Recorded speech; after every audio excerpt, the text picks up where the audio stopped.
sales side of things, everybody has a success formula.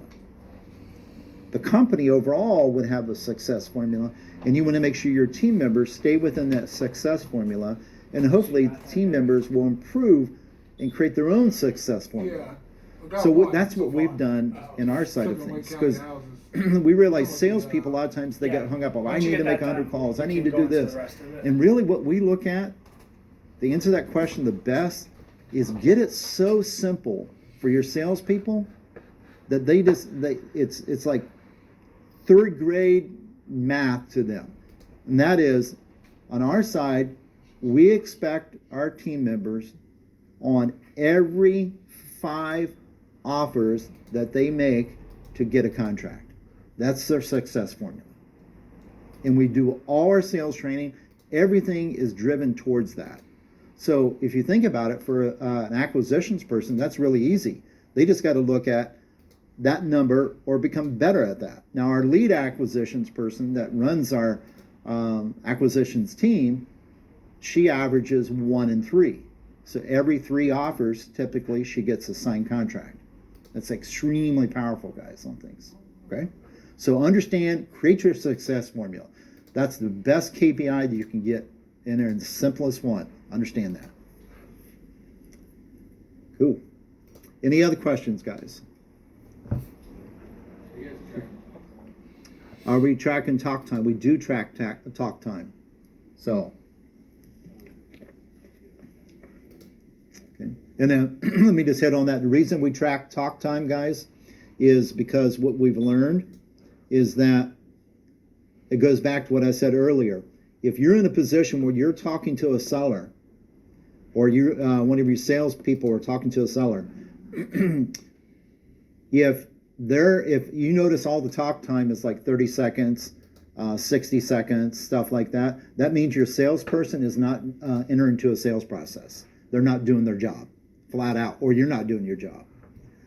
Okay, average time to enter into a sales process is, at least the initial part of it, is between 5 to 7 minutes. That gives you enough time to find out if this is a candidate that is worth taking deeper into a conversation. Okay, that's a quick way to monitor that when it comes to the talk time on things. And if you do that, you'll notice you'll get much better results. In fact, we know that in our office real quick. If we know that somebody's just hanging up very fast, that means they're not following any type of sales process. What they're doing is just jumping in and basically hammering right into making an offer. And if you do that, your conversions are going to go way down. Okay, way down. All right, cool. Sarah wants to know, how do you track your talk time? How do you track your talk time? Well, I think you guys have that set up through REI Black Book. Is that correct, Josh? You can do that? Yeah, so with Profit Dial, which is the phone system in REI Black Book, all the calls are recorded, and you can also see how long each call is. So you can go, by basically, the way most people will do it is each rep will have their own phone number. Yes. And so you can go in and you can look at that. You can specifically look at just that phone number in the Profit Dial inbox, and it will show you in one of the columns talk time by call. So you can just see straight down the line. You can see this call was 30 seconds, this one was 30 minutes, this one was 25 minutes, and it'll be right there. And then if you want to listen to the call, you can do that too. Yeah, actually, I'm glad you brought that up a little deeper too, because, guys, here's the cool thing about this. See, if you are watching that talk time on things, which you can, and even if you're doing your own acquisitions yourself, this is a great way to monitor your progression and how you're working in a sales process or not. What you can do is just look at your calls that are typically, 3-4 minutes long, and that upwards to about 10 minutes max. And then use those calls there as playbacks when you're doing a call review. So we, like I said, on our team, my COO Ashley gets with the team every twice a week for call review. And what they do is they take an hour of time, and all the salespeople are on that call, and they pick random calls. She picks the calls, and they just go through, and she just finds the ones that are longer like that. You just look at that. It's an easy monitoring tool. So you just go through it, you play that call, And then you're able to tell people are really following the sales process, or maybe they're just having a problem in a certain area. They're getting stuck. It's easy to, by listening to this, guys, it's easy to find out where people are going in and creating bad habits. Okay? And it simply comes down to tracking the talk time tells you a lot right there is if they're going in the right direction. If you see somebody that's constantly, 30 seconds, 60 seconds and stuff like that, start listening. You listen to some of those calls, I guarantee you're going to find out there's no sales process being applied, and that's why you're not getting the conversions. Yep. And one other thing too that you can do is you can download the call and have it transcribed. There's transcription services, so some people will do that as well. Especially if there's either a great example of a great phone call or a great example of a bad phone call. Teach your team things not to do. Teach your team things to do. You can always download the audio file and you can send it to a service like rev.com. I think it's rev.com, and you can get those audio files transcribed for a few bucks. Yep, that's another great tool too. Cool, awesome, guys. Well, if any other questions, I'll take another one. If anybody has anything, if not, I'll jump on and move forward. So, all right, cool. What I want to share with you guys too, real quickly here, while we finish up break, I know a lot of times people want to know how to get a hold of me, so I try to make it pretty simple. And just we have some QR codes here. So Instagram, I'm really pressing on that a lot, guys, there. So definitely scan that there and get my Facebook, and then my YouTube channel. I'm really focused on trying to grow that more on things. And then, guys, also I've got my website at the top. So make sure you jot all that down, scan those on things, and then you can stay in touch with me. Okay? So. All right, cool. All right, guys, we're going to move forward here. All right. So, Josh, can I get another water, if possible? Yeah. Awesome, man. Appreciate it. All right, so let's talk about this on a deeper level. So, when you are working the acquisition side of things, where I find a big problem with most people, thank you, sir, is a lot of you think, I don't need a sales process, or you're in a position where you're halfway doing a sales process. And we don't need mailing. That's why you're getting half the results. Is because, you're not following something every single time that is a proven method that can be monitored, can be scaled, and you can train people on. Okay? So let's take a look at this. So first of all, what does no sales process look like? Okay? So as we start looking at it. So no sales process, pretty simple. It's like you get on a call and you jump into a very scripted format.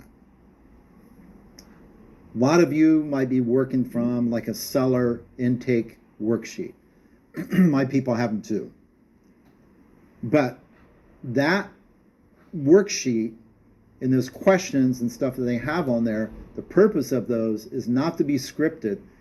The focus, guys, for the sales process, is just like a roadmap that you're going to follow.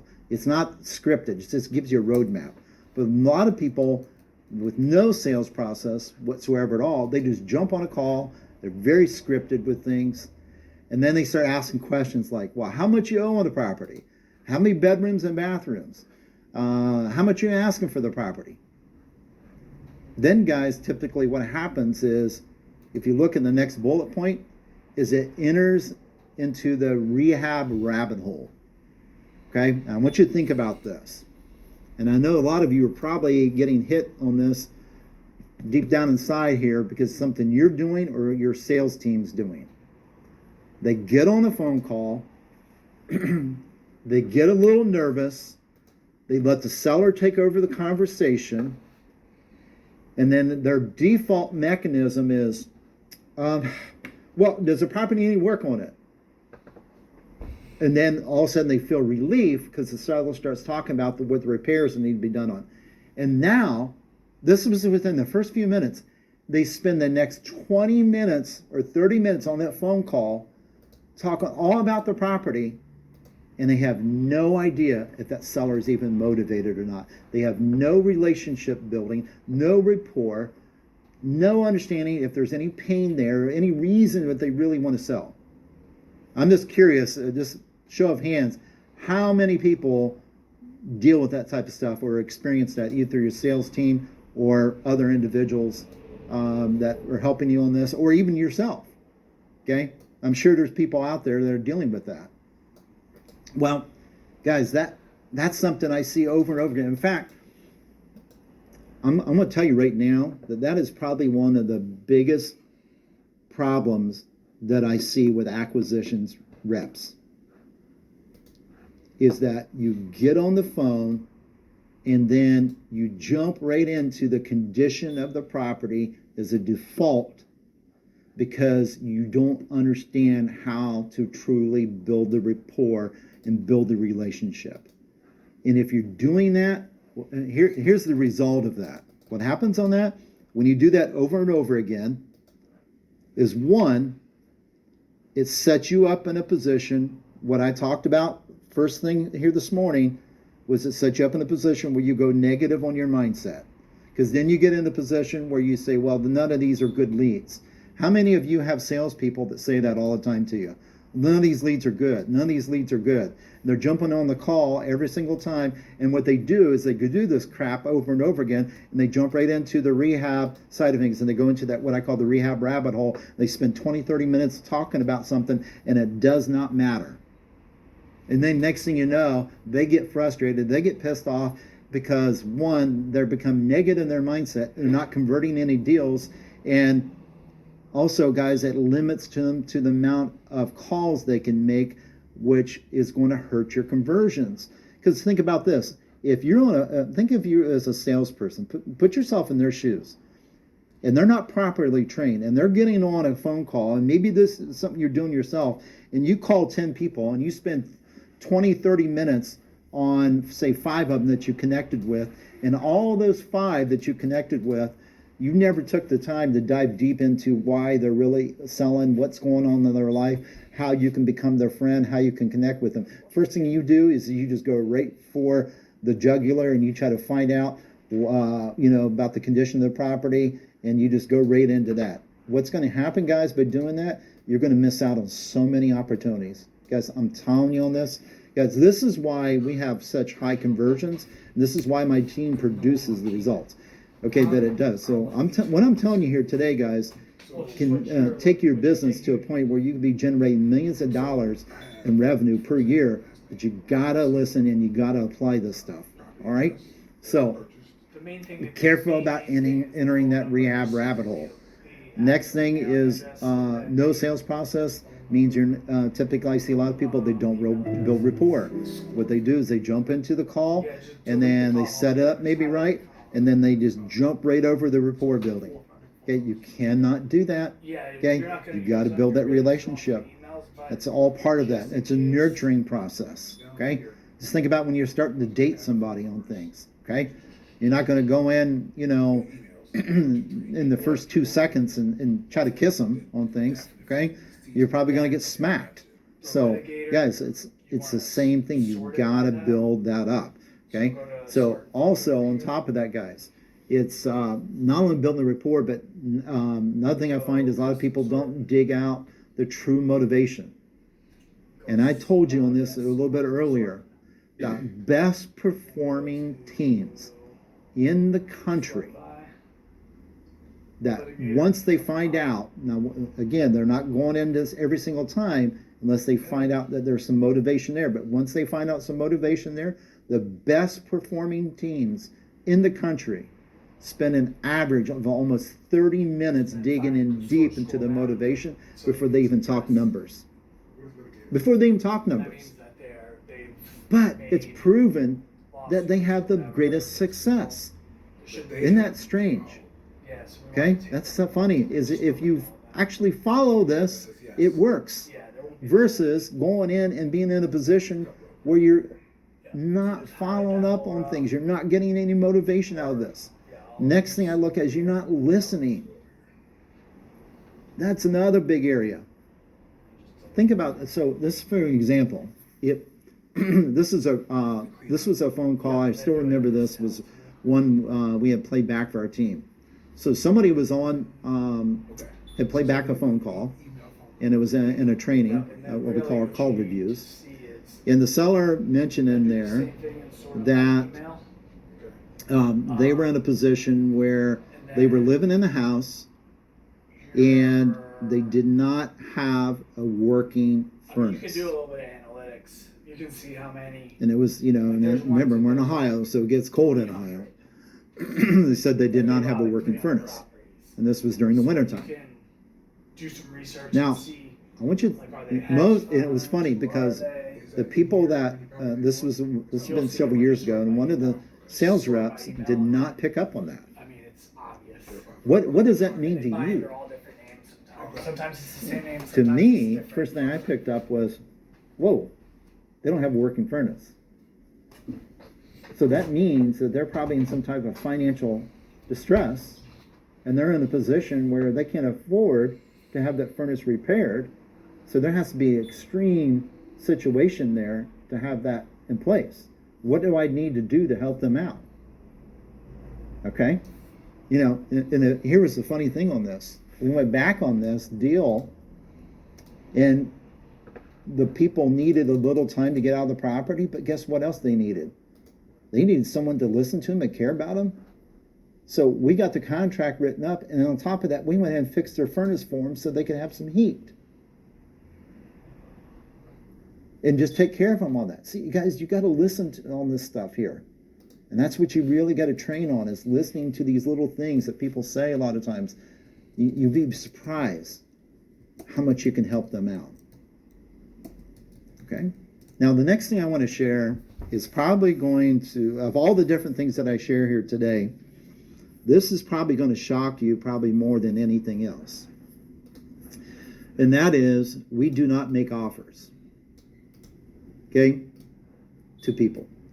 And I'll explain that here shortly on things. But basically, people that are not following the sales process, what they do, if you look at it, they jump onto that phone call, like I say, typically are scripted on things, or no script whatsoever. All they just wing it. They go right for the price side of things. They get caught up in the rehab side of things. They waste time on phone calls. They go out on appointments they should never go out to. They have people not showing up. They're not listening to figure out these little things. And all they're looking at is, how do I make more offers? And some of you are 100% guilty of that. Or maybe your team is doing that. They're just throwing out offers. Okay? That is working from no sales process whatsoever at all. So let's continue this module to the next section here. Now, let's look at actually following the sales process. So, as we look at following the sales process, it's a complete different change on things, guys. So as we look at following the sales process, what we do is we use a script as a roadmap only. So what do I mean by that? What I mean by that is that script is used to direct them the way we want the deal to flow. That's what we want it to do. We want to use it as a guide to lead it to the right direction. We don't want it to be something that totally dictates the whole conversation. I'm not going to come in and say, yeah, why you want to sell? What's your, what are you asking for your property? How many bedrooms? How many baths? I'm not going to do that. I will let that be a guide to me to determine when I want to kind of ask those questions, and it's just a roadmap, guys. Okay? Next thing I'm going to look at is I'm going to build strong rapport. I'm going to build strong rapport. Now, as we look at this overall, I want you to think about this, because as I look at this here, notice I'm not talking price whatsoever at all right now with the seller. I have a one of my this was and actually I do an acquisitions training that I do right in my office, or people can attend also virtually. I do a one-day acquisitions training, and during that acquisitions training, I actually play one of my recordings that I jumped on a call and helped the team out. And what's funny is I spent probably the first 20-25 minutes on that call not discussing numbers whatsoever at all. What I did is I basically followed a roadmap, but then I kept building rapport all with the seller as I was going along.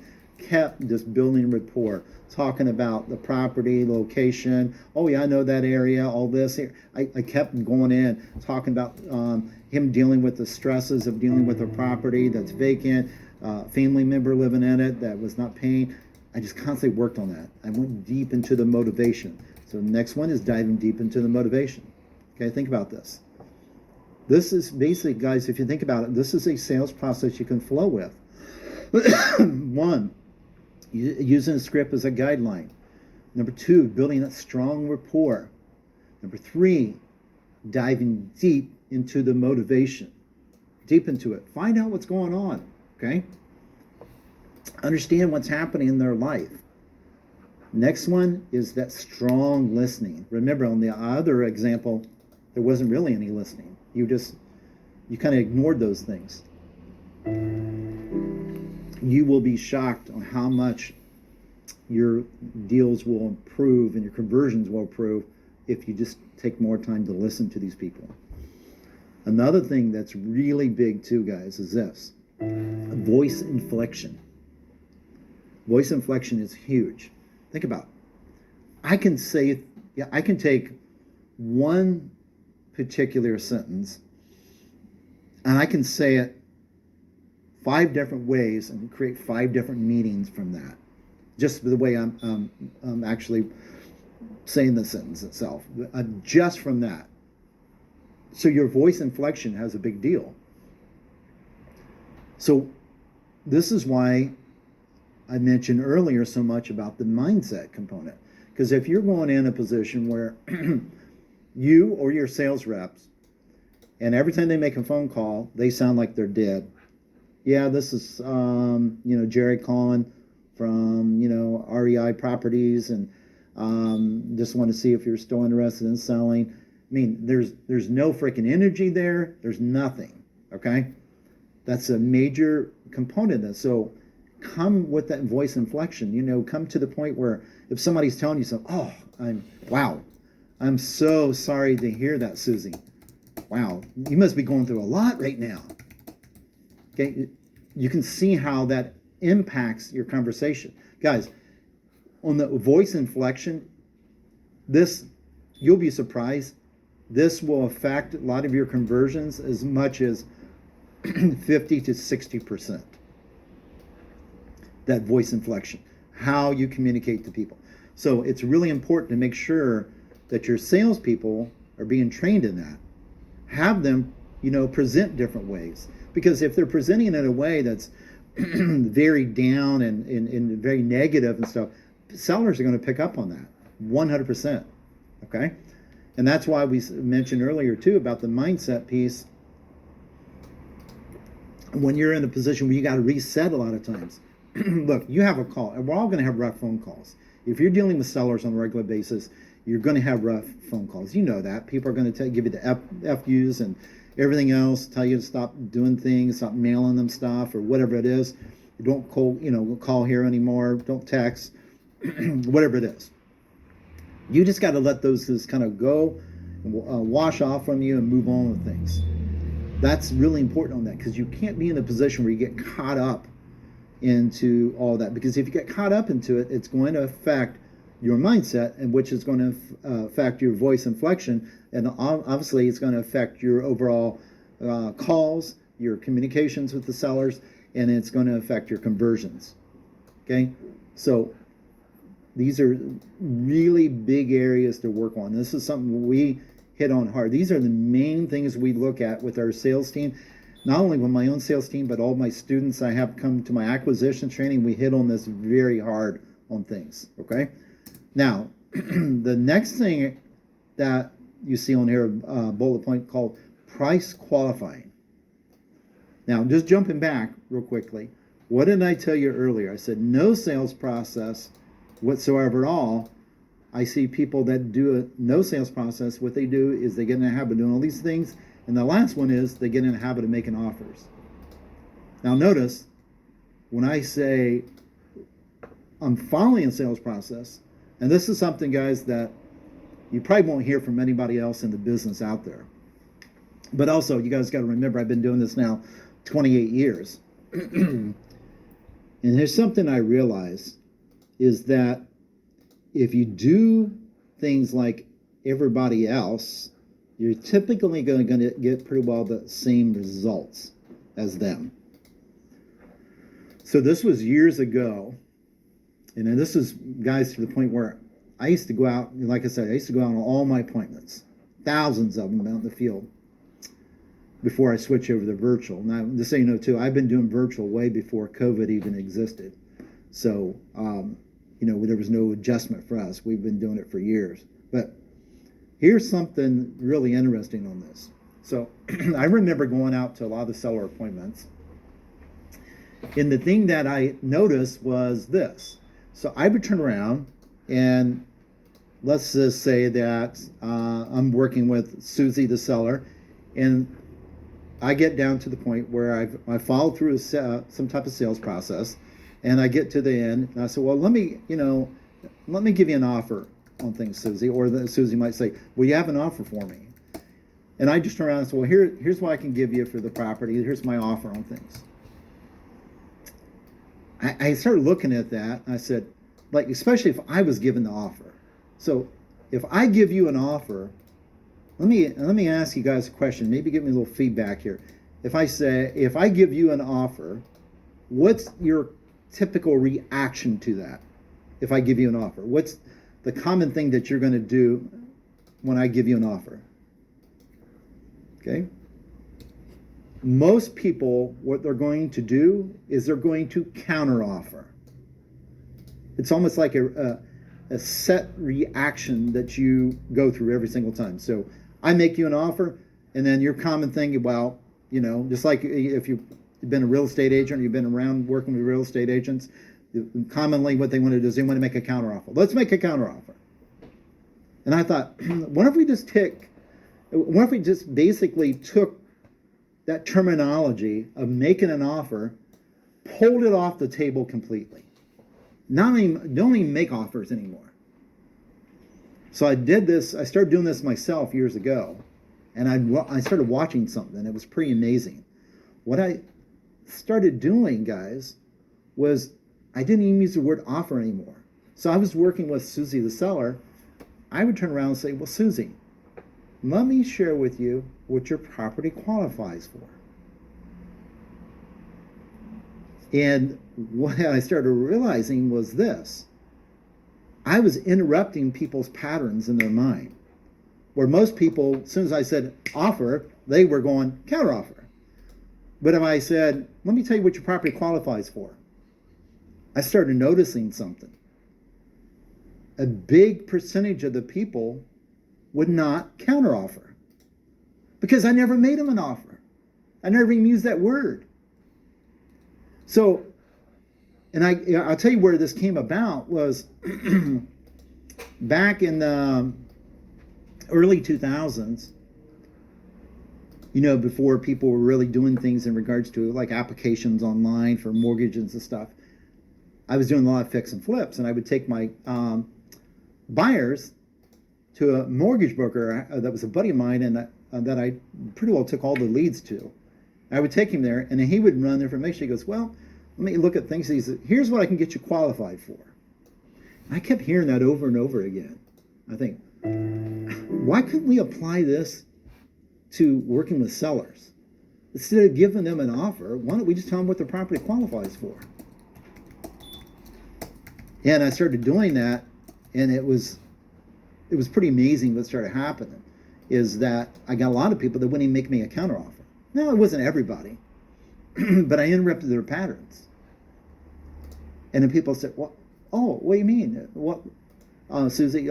Based upon the information you give me, and based upon the comparables and the amount of work the property needs, it looks like the best I can get your property qualified for is $72,910.12. Now think about that. One, I'm using the price qualifying method of things. Number two, I'm using those odd numbers. It sounds like I'm that way I'm positioning where I'm not really leaving any money on the table. And oh my God, it was crazy on this, and I started seeing a huge uptick in conversions because I wasn't being like everybody else. I wasn't out there just making offers. I was price qualifying your property. And it was funny because I would even get people to come back a lot of times. And even my salespeople do this. Will say, "Can you get it qualified for any more?" Well, unfortunately, based upon the information we have, and such and such, it looks like that's the best we can get it qualified for this time. Now, some people will say, "Well, okay, I appreciate you trying," or "I just can't do that. Any way you can get qualified for a little bit more?" And guys, it's a different approach versus them just coming back and giving you a counteroffer. I'd like to open up for any questions during this part here because I usually get a lot of questions during this time here. And this, to me, is like, if you apply this, guys, I'm telling you right now, there's really nobody else out there that teaches this. But this will blow things up for you if you apply it right. A perfect example I'm part of a lot of different masterminds, and one of the masterminds it was a group. I was in actually it was in California, and there was a guy that was there from Texas, and he came back, and it was about after 6 months, he came back to me and said, "Jerry," he told this in front of the room, he says, "I went back and applied this method and taught my salespeople this." And he goes, "Dude, that has had the most impact I've ever had on my sales team, any other tactic that we used. Is stop making offers and start price qualifying." So Lynn brings up a good one. What about multiple offers? Okay, so the question of multiple offers in regards to what do you mean by that? So like the price qualifying, do you ever do like a multi-offer strategy? Okay, great question. So do I do a multiple offer strategy? Who was it, Lynn? Is that right? Okay, Lynn, I don't do multiple offers at once. Okay, I think multiple offers at once creates a lot of problems for people. So, for example, if I go in and present you multiple scenarios, the way I can buy your property, typically what's going to happen is you're going to have a confused mind. What's a confused mind say? No. Okay, so what we will do, okay, now this is really powerful, Lynn, is focus on one what we like to believe, we like to look at it as not multiple offers, but programs. Okay, so that's another thing that I do differently, as I don't go in and say, "Hey, Susie Seller, I can offer you this, this, and this." It's not about that. What we do is we offer programs, so we can get you qualified for this program. So, for example, let's just take, and guys, you definitely want to jot this down. So let's just say that I am working with Kevin here. So Kevin and I, that's here with me, I'm talking to Kevin. He's the seller, and Kevin's in a position where his property is not going to qualify for me to buy it all cash. So here's what I would typically do on this. I'll say, "Kevin, based upon what you're telling me here today, it doesn't sound like your property is going to qualify for our cash out program. I'm so sorry on that. But I do have another program. If you'd be interested in hearing more about it, love to share that with you, Kevin." Now notice what I did. I focused on the qualifying.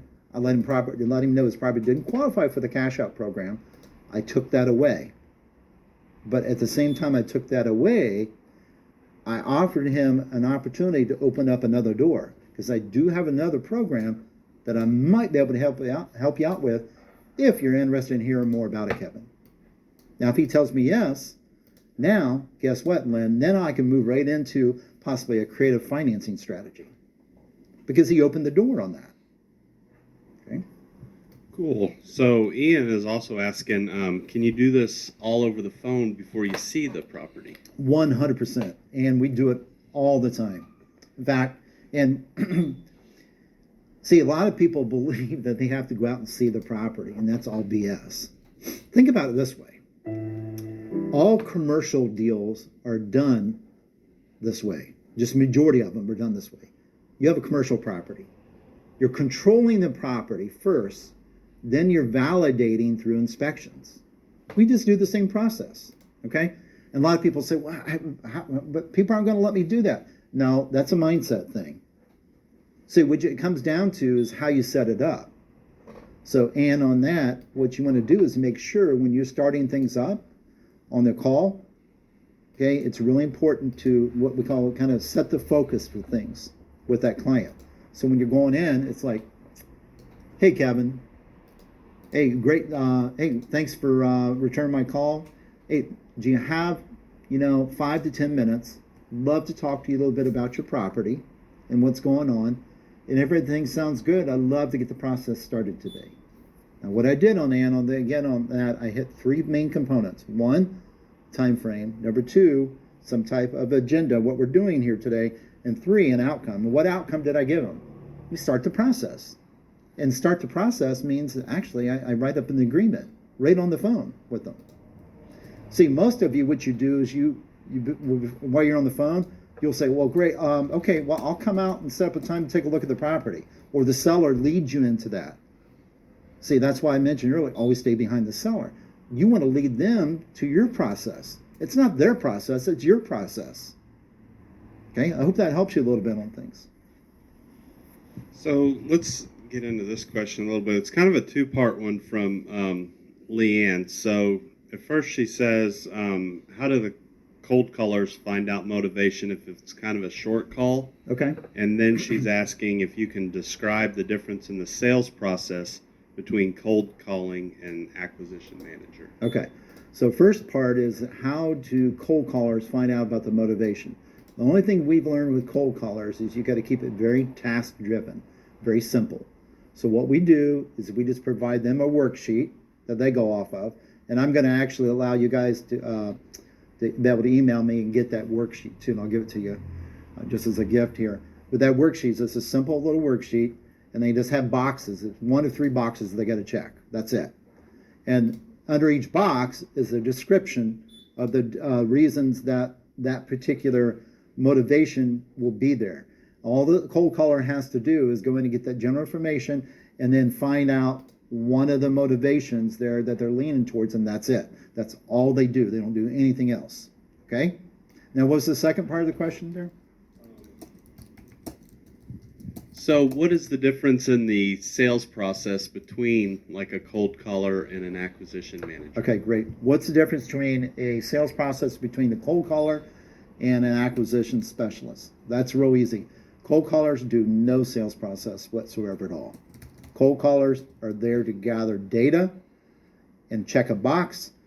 Acquisitions reps are the ones that follow the sales process. Cold callers never enter the sales process. Stay away from that. They're unless they're fully trained in that, do not have them do that. Because the thing is, you want your salespeople that are trained actually going through the sales process. They're the ones that are focusing on the conversions, not the cold callers. Cool.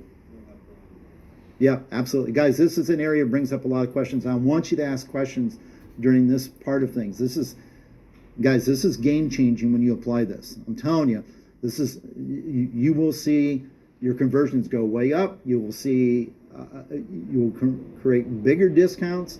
You will create better terms deals. You just will make more money in general. So, real quick, Rick is asking, how do you get property condition information on your lead intake without letting it getting carried away as you discussed? All right, great question on that. That's a good question on that, Rick. How do you get general condition information on the property? You have to control that. So part of our sales process is that we do what we do. It's called a property walkabout. So if I'm talking to you, Rick, on the phone, what I'm going to do is basically set it up where I'll say, hey, Rick, look, if you can just give me an idea of just kind of just walk me through real quick the layout of the property. Now, Rick, what I don't want to do is let's not talk about what all it needs done on it. We'll talk about that later if if it feels like something we can work together on. Okay, this quick walk by. You have to set that up, Rick. Okay, and that's important. Because otherwise, what's going to happen is if you don't do that, it'll lead into that every single time, and you know that. I see that people do this all the time. There, you've got to control that, and you just control it by just basically, hey, I just want to get an idea of what the layout is, and that's really where you want to stay with that, and just hit it. Don't worry about telling me about everything that needs to be done to it. Let's talk on that if it sounds like we could work together today, Rick. Okay. So that's a good way to do that, but that's a great question on things. What else, guys? All right, cool. So I hope this helps here, guys. Just what I was sharing with you here. This is like I say, I cannot stress how important it is to start working something like this and get into that habit of working the price qualifying versus making offers. Okay, when people come to my acquisitions training, either in person or virtually, when they're coming to my trainings like this, and they see how we really dive deep in this and approach this, people are blown away. It's like, well, I never thought about it that way. And guys, the thing is, if you continue to do everything just like everybody else has been doing, like I say, you're going to get the same results. When you start changing this up here, you'll be surprised, and it'll open a lot more communication. It'll open up more connection with you and the seller. It is really a big deal. Okay, so all right, cool. So as we close this module up here on the sales process versus no sales process, you can see the importance of following the sales process. It will, if you're running your own real estate investment business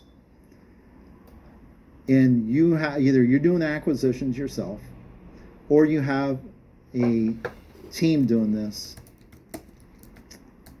when you start hammering the sales process over and over again and you don't waver from it and you constantly train on that side of things, you will watch your numbers and the way revenue into your business increase significantly over a short period of time. I can promise you that if you apply it. And you remember what I said, it has to be, this is a skill, acquisitions. It's like a muscle. You got to keep working on it over and over again. You cannot have somebody just go to a training and that's it. They got to constantly work on it on a regular basis. That's why we train people 3 times a week. 2 of those times every week is done through a call review of listening to their calls and then digging in deep to find out, are they moving in the right direction? Are they having hiccups? Are they creating bad habits on things? Okay? All right, cool. So let's move on to the next slide here. Okay? Now, as we move into this module here, it comes into why do we do follow-up? Okay? Okay, why is it? What's the big reason for follow-up here? And this is another area that a lot of people really drop the ball in, okay? Most people that are doing follow-up, what they do is they hear all these people talk about it. The money's in the follow-up. The money's in the follow-up, okay? Follow-up is important, but the thing is, guys, is this. Most people believe that follow-up is the most important thing, but they are wrong. Okay? They are wrong on this. The reason why most real estate investors have so much follow-up is because they do not follow the sales process properly in the beginning.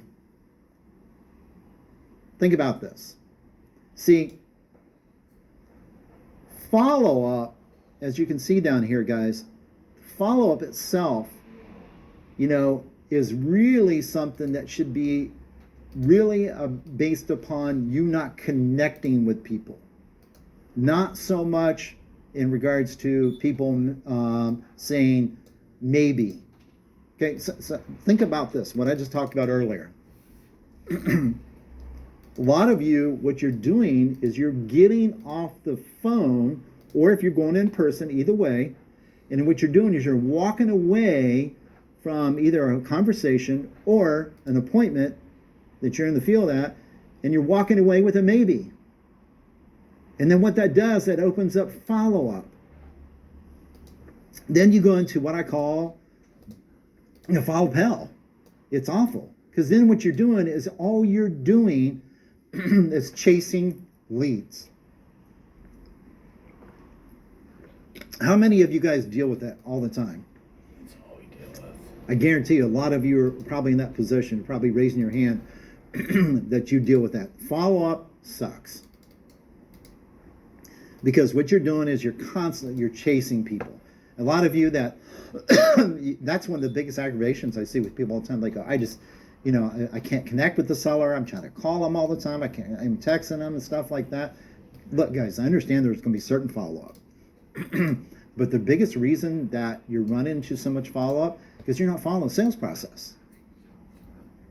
See, when you follow the sales process, what happens is you get to the point where, think about this. Okay, if I'm following the sales process, in the first 5 to 7 minutes on a call, I'm going to be able to determine if that person is worth taking deeper into the next part of the sales process to take them deeper on things. I'm going to determine if that warrants that or not. And the reason that it's going to, and I'm going to be able to do that because I'm going to find out if they're truly motivated, if there's really some type of problem there, or are they just a tire kicker trying to get an offer? Are they just calling up because they got a postcard or they got a text or a cold caller sent them into the system and they're like, well, I have no idea. I just want an offer. Okay. Oh, I might sell if the offer's right. Okay. Guys, you got to filter those people out quick on things. And you can do that in a matter of minutes, typically 5 to 7 minutes. If they warrant to go deeper, then you will go deeper on things. And then if you're going deeper on this, guys, and you go into the actual building a rapport, finding out what's going on in their life, find out their true problem, you're going to spend a lot of time into that before you even discuss numbers whatsoever at all. If you're doing that correctly and you go deep on that, you should be able to get to an answer, either a yes or a no. Eliminate so many of those maybes. Then if it is a no, that's okay. Then you can put it up into a follow-up sequence where you're not hammering, calling the people all the time, chasing that lead. You'll find your life much more enjoyable when you're not doing the crazy follow-up like this. This is a proven fact that most follow-up, again, is due to not following the sales process from the beginning. You create most of that follow-up yourself. And also it's the fear of not completing the sale. I see this a lot, especially with newer investors. They get to the end of the call, or if they're on an appointment, and then what they do is they back off and they say, well, let me run some numbers and I'll get back with you. And then what does that do? It starts this crazy thing. You're calling, can't connect with them, maybe they call back, you're missing each other, and it goes on and on. Then somebody else gets the deal.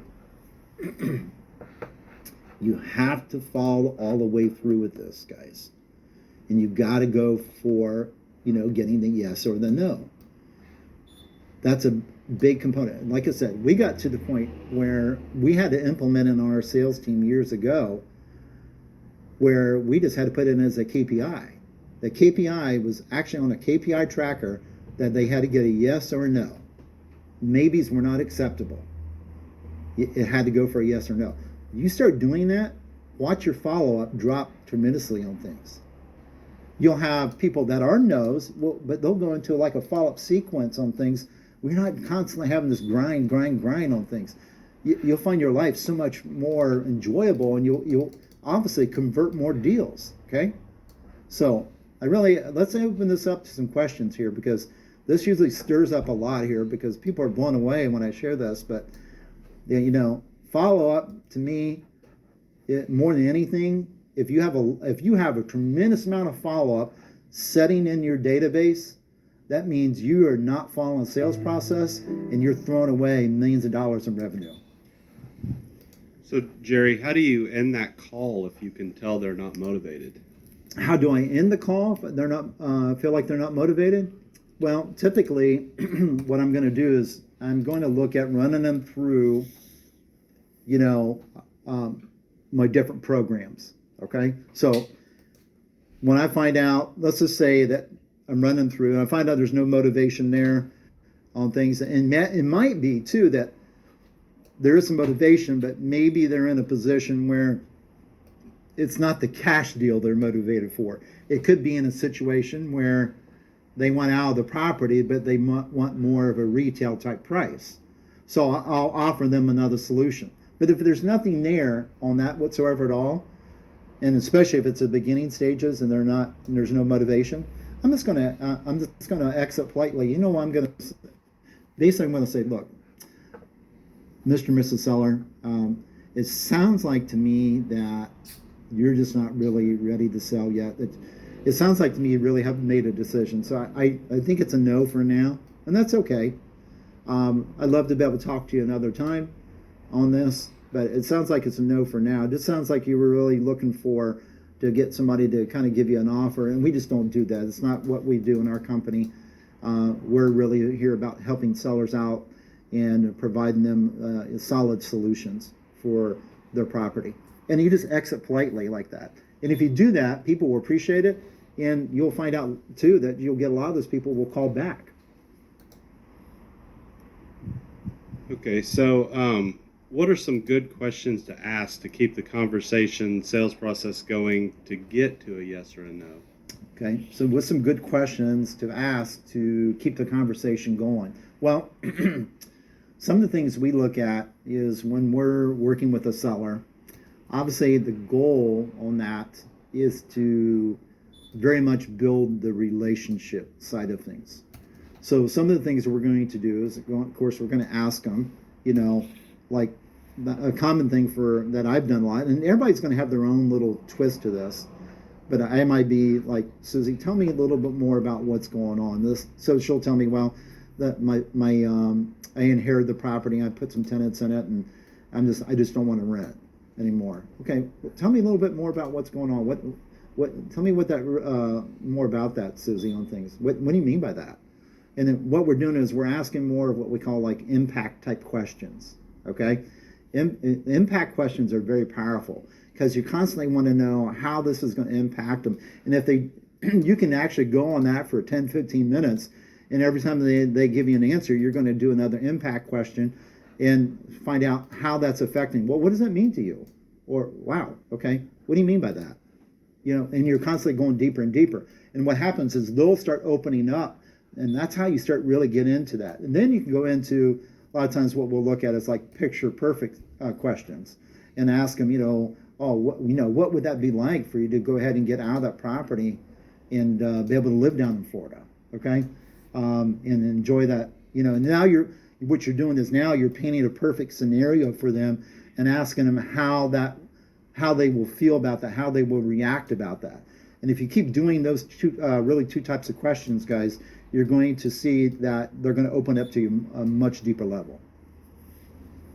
A couple people were wanting to know, back to not going to see the property, what if you need pictures for like your cash buyers? That's a great question. So what I'll do with you guys on things, the question, was going into, with us not seeing the property, what about pictures and all that? All right, so guys, here's the way our process works on this. So basically, the lead comes into the system, comes into the funnel. Once the lead comes into the funnel, and once that lead is passed over to the acquisitions rep, the acquisitions rep then goes through our sales process. If they're in the position at the end of the call that the seller is like, ready to move forward with things, the acquisitions rep, guys, will go ahead and do the contract with them right on the phone. Okay, now that's one thing. All right, and so you guys, this takes a little bit of practice on things, but just another rule that we have in our office is we don't send contracts. We don't send them out via email, because what you do is when you send a contract to somebody, all you think about this. If you're talking to somebody on the phone, a lot of you guys are probably doing this. You're talking to a seller, they go, well, why don't you go ahead and send over the contract? I'll take a look at it when I get home from work tonight. Big mistake. Because when you do that, what you're doing is you're giving them exactly what they want. Then you go into chasing. Stop doing that. So what we realize is we don't do that. We, first of all, I want to hit on this first before we talk on the pictures, is, guys, you want to be in a position where we learned virtually the best way to do deals is create a moment, just like if I was sitting in the dining room with that seller, or if I was in a vacant house at their countertop signing the contract. What we do is our contract does not exist until the moment in time we're ready to sign virtually. And we share that with them, and we do that in the moment. Extremely powerful way of doing this. And then we ink the agreement right there in the moment, okay? So then, once we ink that agreement, the way our team does it is, as soon as that contract is inked, then our acquisitions team shoots that over to our transaction coordinator. A transaction coordinator gets the notification, and then they turn around and contact the seller and have an inspector come out within 48 hours of inking the agreement to do an inspection. Now you say, where do you get, you're paying for all these inspections. We're not paying big dollars. We're not paying $350, $500 for a full done inspections. These people that we have inspect these properties are just individuals that we find a lot of times are retired individuals, somebody that wants extra money or something like that, and we pay typically $75 for that. And we have our own internal inspection document that they follow. They just go through this inspection document, and in there too includes instructions of all the photos they are to take, which every time they go out on a property, they have to take a minimum of 100 photos, and they go through and take all these photos, and then everything just comes back electronically.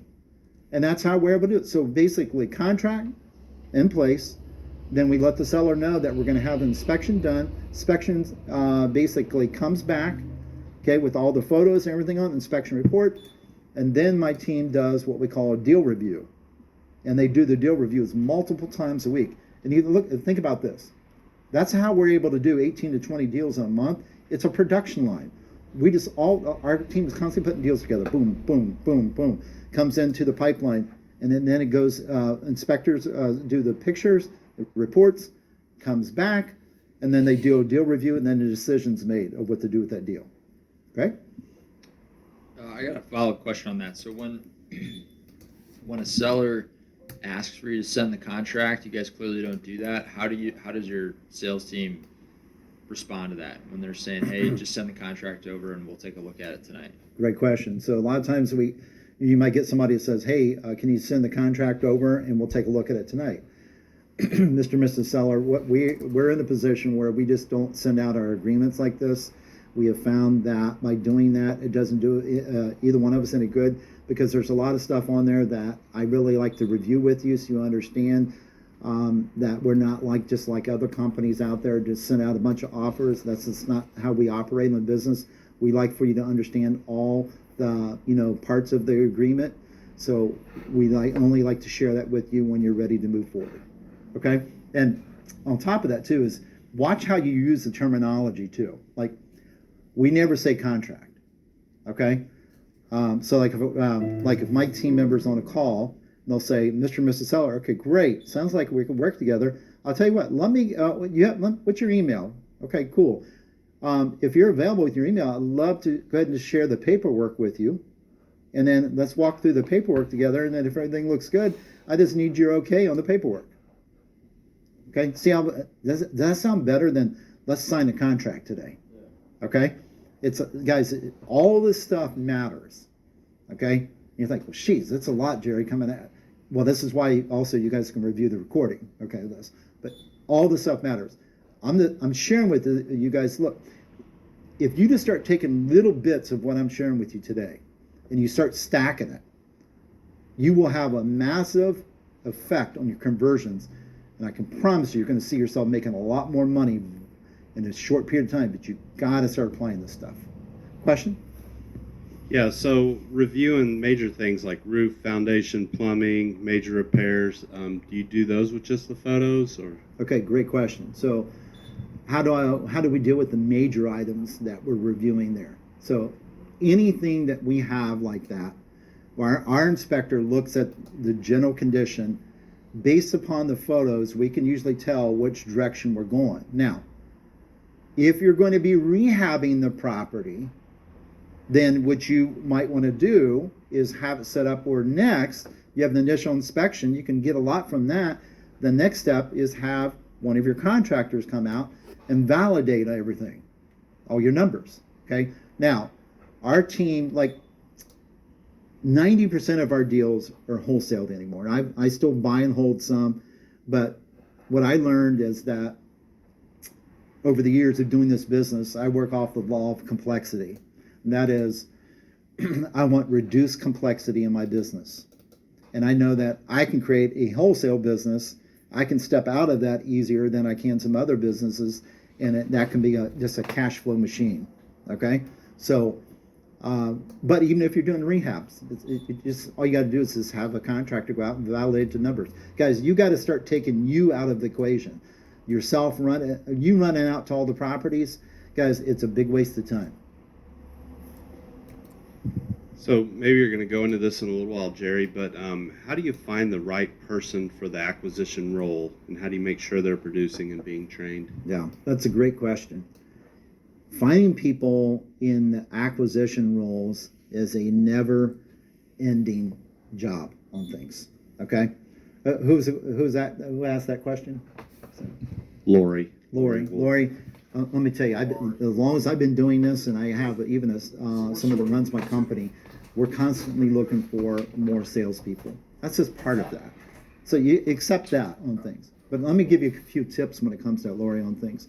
First of all, when we look at bringing anybody on the acquisition side of things, some of the top things we look at is one is people that are not the know-it-alls. Okay, because you're going to have a lot of people come in on this where they've done sales. They've done sales in a corporate type environment, and you're going to find out a lot of those people really never did sales in a corporate environment. What they did, their job role was a salesperson, but all they were was a professional order taker. So what they would do is they call a vendor and say, "Hey, do you need some more widgets?" "Yep, sure do." And they just go ahead and put in an order for them. They never worked a sales process. So be careful of the know-it-alls. All right. A lot of real estate agents. Okay, nothing against them. I've got some on my team, but a lot of them come in and think they know it all. They don't. Most people have never been trained properly in a sales process. Okay, so one, the know-it-alls. Be very careful of those. Number two, I look at is they have to be a really good people person. Okay, they got to be in a position where they love to talk, they love to communicate with people, and thirdly, they got to truly believe that they can help people out and have a passion towards doing that. If you get somebody in doesn't have that, forget it. It'll never work. Now, the last thing I'm going to tell you is probably one of the most important things is if you're hiring anybody in the sales, this goes for acquisitions or dispositions, and that is you have to make sure they have something what we call big money energy. Big money energy. And that is they have to be money motivated. One of the worst things you can do is hire somebody in a sales role that is not money motivated. Because what they will do, they will cap out and they'll think that's good enough, and it's not the case. They got to be willing to push. Now, when it comes to training people, I'm going to give you guys some tips on this. And this is something it's not part of my training today, but I'm going to give it to you anyways. But write this down here. When we onboard our salespeople, there's 3 different things they go through. Okay? Number one they go through is operations training first. And you say, what do you mean by that? They have to understand how to use the CRM.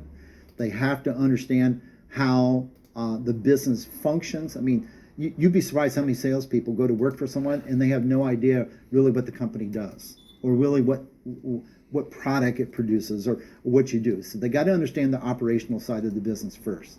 Okay. Number two, we train them in the sales process. Okay, we train them in the sales process. That's number two.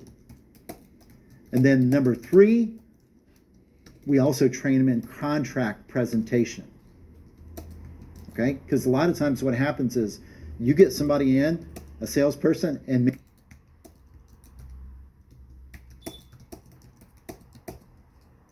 contract to the seller, and they have no idea how to that contract really works. They don't know how tax proration works. They can't explain that. They don't know how the closing contract, and then it goes to closing, and then all of a sudden the seller is mad, or they won't close, or they won't sign because it wasn't explained to them. Okay, they have to understand all that. So three components: operations, number two, sales, number three, contract presentation. That is the best format that I've seen out there in all these years I've been doing it, the way to bring people in and onboard them onto your sales team.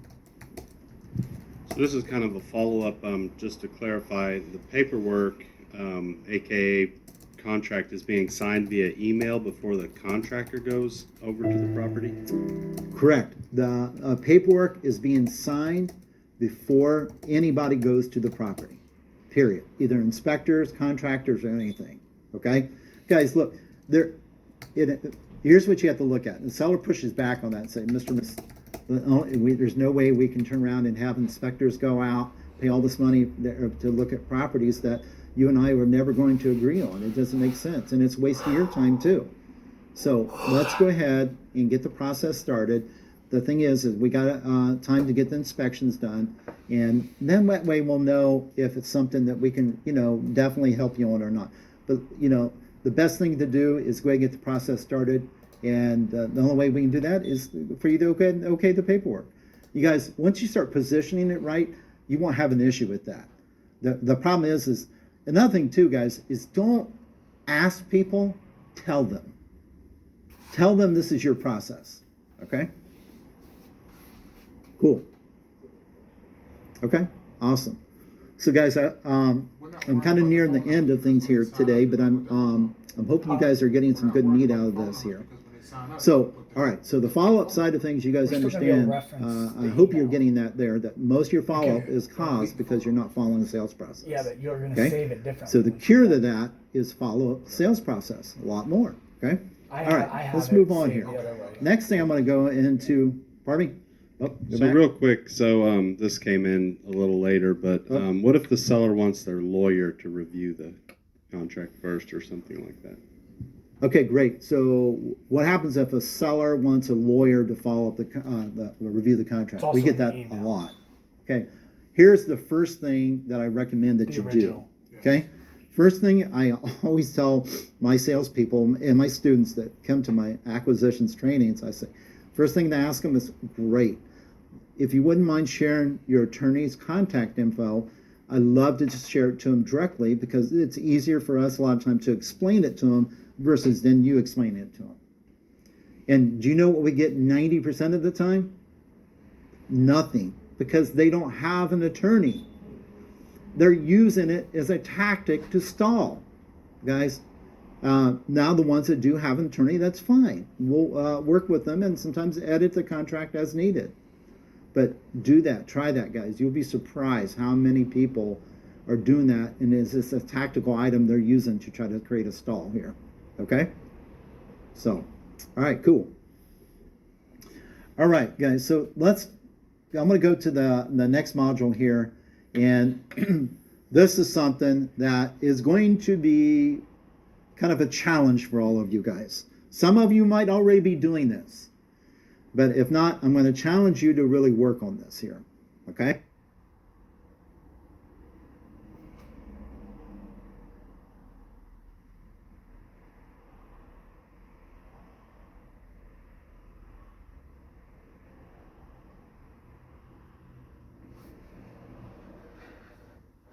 So what I want you to start looking at is how can I get to the point of doing a one-call close? Okay, one-call close with these sellers. Now, first of all, I want you guys to understand something. It doesn't mean this is the only time you're ever going to talk to that seller. It might be you might have a conversation and you find out in that initial conversation that right now they don't have the time. See, that's why I always get permission. Do you have time to, be able to talk 10, 15 minutes, whatever that is? If they're in the position where they go, well, I got 5 minutes, you're not going to have the time to do this. You can open it up, but you can't finish it, okay? So, but when you get to the point where you're ready to do it, and sometimes it might be on the first call, then we got to look at, there's a process we can follow and hit this and bring this all together in a one-call close. And guys, we do this all the time. And a lot of people are blown away on this, but that's why our numbers are the way they are. That's why our conversions are up like we are, and that's why I can produce the results with a 3-person sales team compared to somebody that's having a huge sales team. We focus on these things that really move the needle and not get into all this follow-up crap, okay? So, number 1, as I mentioned earlier, set the focus. Basically give you permission for open communication. So what I mean by that, remember what I said earlier? How do we set the focus? We set the focus, first of all, with the time, okay? Hey, 10, 15 minutes. Great, you have time for that? Yes. Love to talk to you a little bit about your property. Tell me a little more about what's going on too. And if everything sounds good, I'd love to start the process today. Now, some of you that might be going in the field on appointments, the last thing you'll say,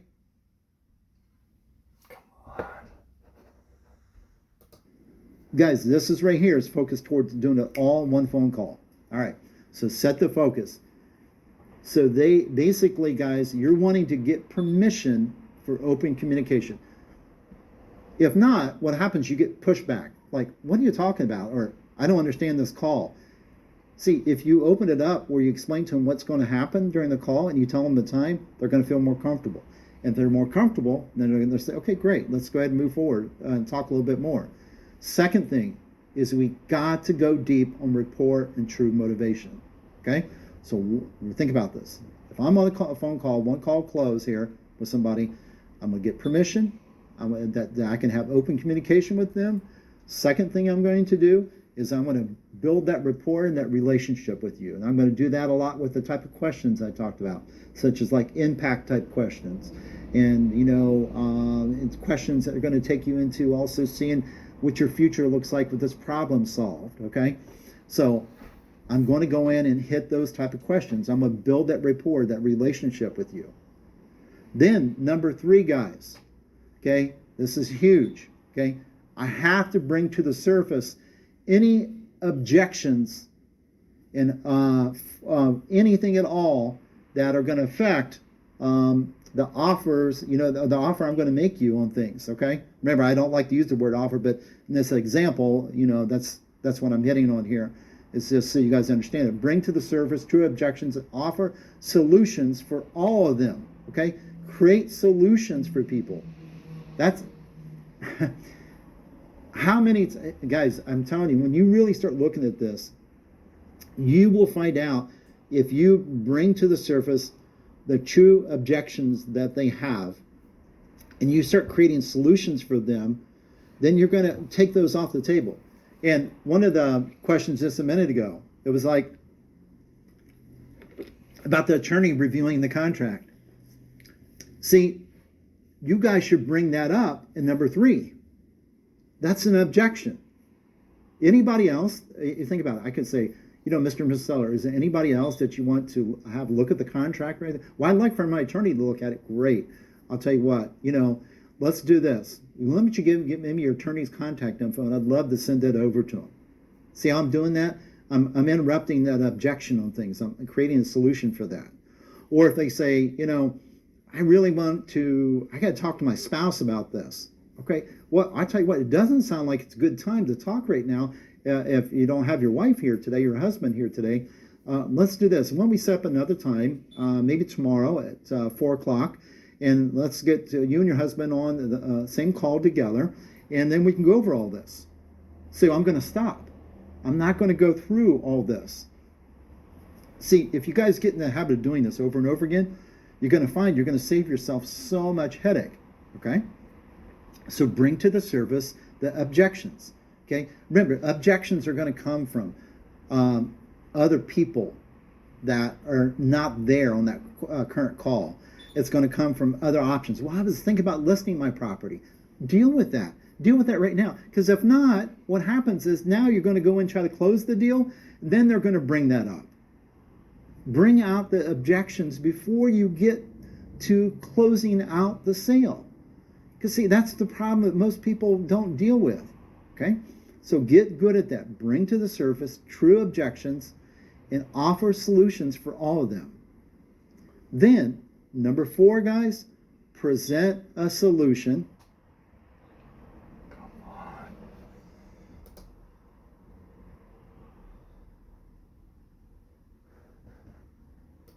on. See, negotiation doesn't happen until number 4. You're not going to negotiate before that. Everything before that is preparing you for number 4. So let's review this one more time. So 1, I'm basically getting on a call, working with Susie Seller. I'm setting the focus to give permission for me to be able to have open, honest communication with her about her property and her situation, and get in the time. She says, good, great. Now I'm going to go through, I'm going to build this relationship with Susie, okay? I'm going to go in and I'm going to build rapport with Susie. I'm going to work on that motivation. I'm going to find out really what's going on in her life, and we're going to become friends, okay? And I might be on this call for 30, 40 minutes. Now I'm building this relationship. We're laughing a little bit on things. We're just really building this up. Then I'm going to start basically number 3 is I'm going to bring, it's not my job. It's not the seller's job. Remember this. It's not the seller's job to bring up objections. It is your job. Okay? It's your job. Oh, is there anybody else that, Susie, you need to have review the contract? No. Oh, let me ask you this, Susie. Is anybody else in the, maybe they inherited property. Do you have full signing authority? I do. What about you mentioned you had some siblings. They don't have any say in this? No, I got full authority. Great. I'm really happy for you on that. See, you got to bring this stuff up. And now it might even bring up, so Susie, you live in the property now, but what are you going to do? Where are you going to move to? I don't see how you can go ahead and sell the house at this time if you don't have a place to move. Oh, don't worry about that. My neighbor or my friend's going to let me live there a little bit until I find a place. Oh, great. You see how I'm bringing all this stuff up, guys? And I'm eliminating this and taking it off the table. So that way, when I go to step number 4 and we go to talk the deal, I don't get this crap of, let me think about it, or let me talk to so-and-so, or let me have so-and-so review it. I've already covered it. Or otherwise, I'm not going to go to number 4. Paste. I'm trying to copy. Okay? Then, number 4, I present a solution. Okay? I'm not making an offer. I'm presenting a solution. And remember, I'm focused on price qualifying, not just giving an offer.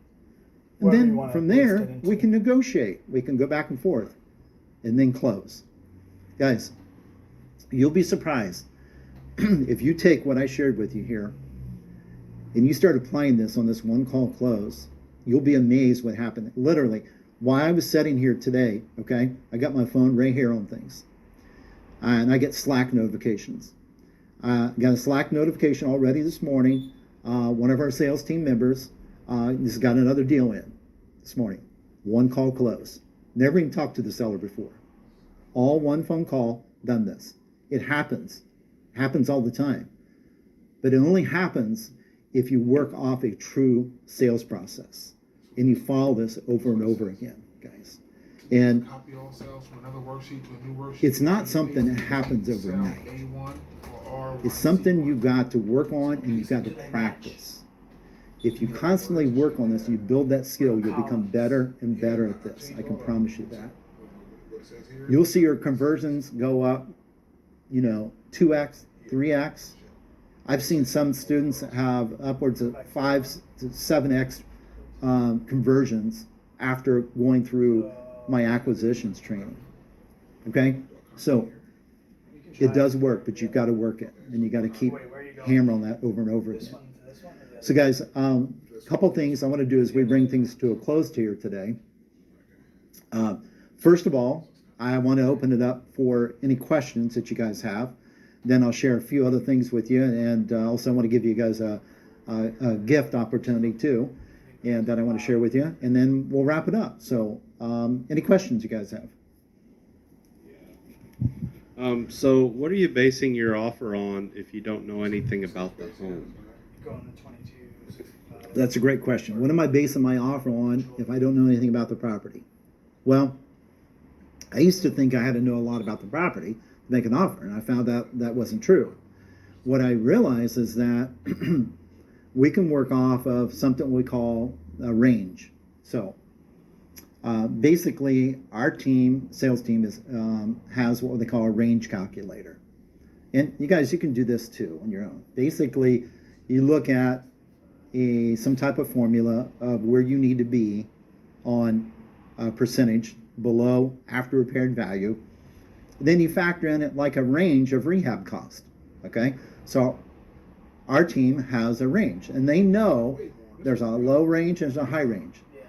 Our team just has to fall within that range, and if they fall in that range, they have a green light to lock the deal up. Then we control it, and then we validate it once we have the inspection. That's all we do. Okay, we don't make it any more difficult than that. So all you have to do is just get some numbers in line of average. You just look at the percentage you take off minus some type of rehab amount. You can give yourself a range on that and just fall into that area. And a lot of times you can talk to a seller. When you're talking to the seller, if it sounds like it's a total gut, you're going to go lower. If it sounds like it's a little nicer property, you can go a little higher. Again, remember, and you're telling the seller this too, that part of our process is we got to validate all this. And that's why that you have the inspection. And then how do you negotiate on inspection findings? Okay, great question. How do you negotiate on inspection findings? Well, first of all, here's something else too I want to share with you guys, that it is actually easier to renegotiate deals that are done virtually than ones that are done in person. Okay, did you get that? It's easier to renegotiate deals that are done virtually than in person. See, if I go out to meet a seller in person, I'm shaking their hand and I leave there. Later on, I go back, try to renegotiate. You know what the seller does? You were there, you saw the property. When I work it virtually, it's totally different because we're setting it up from the beginning that we got to validate what you're telling me. See, we're asking the seller the condition of the property, so they're telling us that. So what we do is we go, Mr. and Mrs. Seller, what we need to do is send out an inspector, and we got to validate everything you're telling us today. And what's funny, guys, is, let me ask you guys a question. Do sellers always tell you the truth about the condition of the property? Yes. And you guys all know that. That is never the case on things, okay? So sellers are always going to fudge that. Sometimes they just don't know. So when that comes back, all we do is we use the information that we have. In fact, our big thing is when the photos come back, we're looking at it as that is our evidence for building the case, and we go off of that, and we just say, Mr. and Mrs. Seller, you mentioned that the roof was in good condition. Actually, based upon the photos and stuff, it's actually at the end of its life cycle, needs replaced. So we can tie all that in on things. Are you running comps while you're on the first call to be able to provide that price? Okay, great question. Are we running comps typically on the first call? Yes, we are running comps. So what we've done is we learned to train our salespeople to have certain things pulled up always on all their calls. So they have typically like MLS pulled up if you have access to that, or another platform you're using. We have that always pulled up. So that's always available to them. So every time they get a call, and if it goes into a deeper part of the conversation, then they go ahead and just run those numbers right on the spot. Just sort by email. So Marlon asks, Gonna be as the a way you'll be able to licensed see if there's real duplicates. estate broker, are there strategies that you're I aware think of there's a to find hire duplicates button unlicensed too. acquisitions salespeople? Okay, great question. When it comes to being a licensed broker, okay, is there strategies you can work with having people do acquisitions that are unlicensed? Well, the best thing I can tell you with on that is, first of all, it depends on your state that you're in a little bit. But most states are fine as long as that acquisitions person is a W-2 employee. Okay? A lot of times you can get around that because they're just a salesperson working for you that way as a company.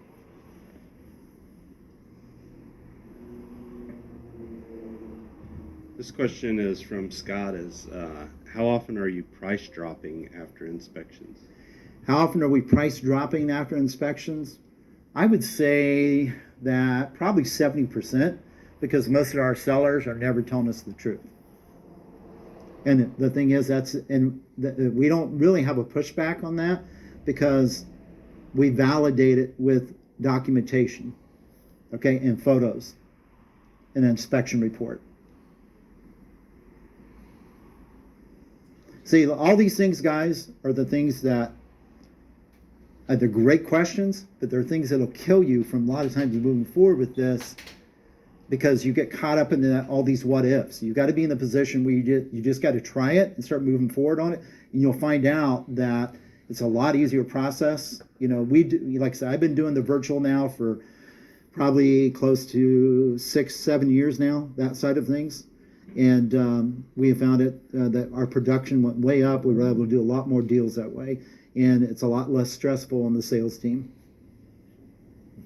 Do you want to say how big your staff is and deals you do each Yeah, year? so our team, guys, consists of basically, I have a COO that runs my organization right now. And what's interesting, our company's located in Ohio, and my COO actually lives in Colorado. Now, it wasn't always that case. She actually used to live in Ohio, started working with me as an assistant 9 years ago. So she's been with me now going on 9 years. So she runs my company remotely. The only reason she got moved is because her husband's in the military. So she runs the company remotely. And then from there, I have acquisitions. We have 3 wide on acquisitions. Then we have our what we call our follow-up specialists, which those follow-up specialists are the ones that are constantly following up, feeding the leads and managing those leads for the acquisitions team. Then, guys, what we do is we move into transaction coordinating. We have full-time transaction coordinator, and then we have our dispositions team. We have one main dispositions person, but then we have a lady that works actually transaction coordinating, helps manage that side of things because they kind of work together as a team. And then additional to that, guys, we have some assistants, and then we have virtual assistants that do cold calling and texting.